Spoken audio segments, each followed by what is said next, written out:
Prema službenim nepotpunim podacima na području Birča, kao i opština Srebrenica, Bratunac, Vlasenica, Zvornik, Milići i Osmaci, poginulo je oko 3500 vojnika i civila srpske nacionalnosti. Njima u pomen u Bratuncu je služen parastos i odata pošta. O njihovom stradanju porodice često i ne znaju puno. Znaju samo da ih nema, a da su iza mnogih ostali uplakani roditelji i djeca.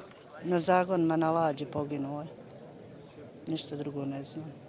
Onaj taj Mitrović, ovaj red tu, ovaj ovdje isto, u mene ovo ovdje otac, ovaj isto mi prvi rođak ovdje. Sve je tu pobijeno na zvjerski, znači sve tvrdim predmetima. Za 12. juli 1992. godine, Petrovdan po pravoslavnom kalendaru, vežu se mnoge sudbine podrinskih Srba.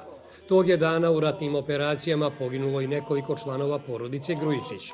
U tim događajima u Sasama je stradao Stanoje, na čijem se grobu pomolio njegov brat. Što ću znati, napad je tada bio na Zalazije, bio na Zagone, bio na Sase, bio i na Zalaziju je bilo, glavne su žrtve pale, možda blizu 65-70 žrtava.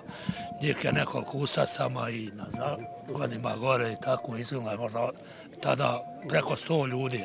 Nakon polaganja vijenaca entitetskih, državnih i međunarodnih zvaničnika i delegacija, novinarima se uz ostale obratio i Milenko Savanović, ministar za boračko-invalidsku zaštitu Republike Srpske.